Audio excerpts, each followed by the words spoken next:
The first meeting must have been early 1980.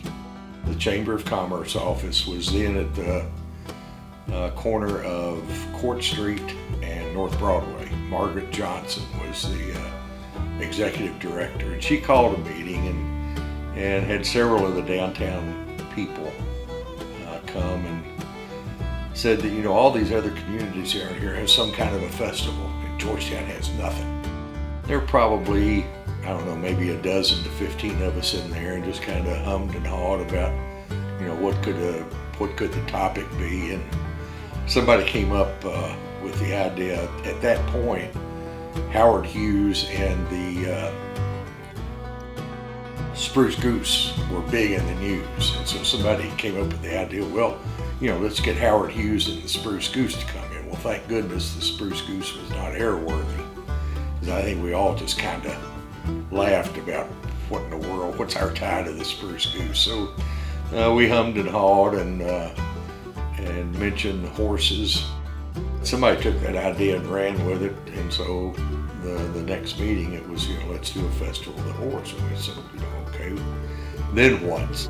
Early on, we were not really involved with the Festival of the Horse, which always kind of baffled me. I thought, that's the biggest event that occurs in the community, and we really didn't have a role. I don't even think we provided much funding. So after I started at tourism, I thought, we need to reach out. It's where a community comes together. Starting on the Thursday night chili cook-off, it's a great place for people to come together and see each other and socialize downtown and have a chance to celebrate the community. Just the attention that it got from the public. We're talking about the thousands of people that were there when Patrick Duffy was Grand Marshal. And to think, those people had to come from all over central Kentucky, because I can't imagine how many people were down there. But it was, it gave us all a pride in the community. We had Pat Day, the jockey, as our Grand Marshal one year, and he actually rode a horse.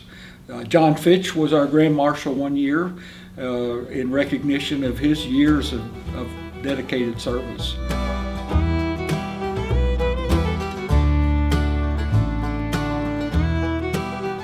The festival is a lot of work. It took people to organize the parades, to organize the entertainment. We tried to offer prizes that would encourage local people to enter into the parade. We had two parades. We had the Friday night children's parade, and then the Grand Parade of Horses on Saturday night.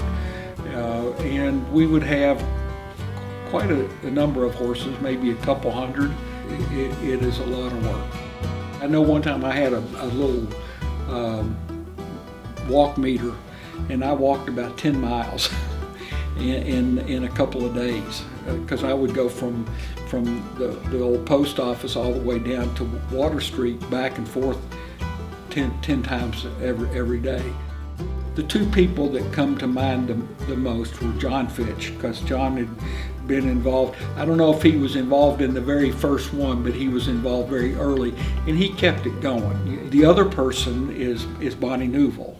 I was just one of many volunteers. It wasn't my festival, it was Georgetown's festival. And I think it's important that be the perspective. The hits of the parade were the pooper scoopers. People had never seen pooper scoopers before, following horses down Main Street. I think they were dressed in clown outfits or something like that, just to add a little spice to it. Had a good crowd. Of course, back then Georgetown was a sleepy community, because Toyota was still 4 or 5 years from coming here. I don't think we saw at the time that, horses would be such an important part of Scott County's history, and look where it is today. The year that Patrick Duffy was the Grand Marshal was just a huge event. I mean, people were lined from right at St. John Catholic Church, where the parade started, down to where the fire station is now on South Broadway. I mean, they were lined 7 to 10 deep, both sides of the road. So we probably had more people attending that parade than lived in the city of Georgetown at the time. I mean, it was a huge crowd. Jim Varney drew the same kind of crowd. We had Billy Joe Shaver, who's a famous Texas singer-songwriter. In fact, I was standing on the truck that supported the stage, and I'm watching him perform off to the side, and Chris Christopherson jumps up in the truck. We had a variety of entertainment. We had, and we tried to mix it up. You know, a lot of people thought it was just all country music, but it wasn't. That was part of it, and a substantial part of it. But we had all kinds of music, from bluegrass to country to rock. So we tried to vary it up so there was something for everybody to enjoy.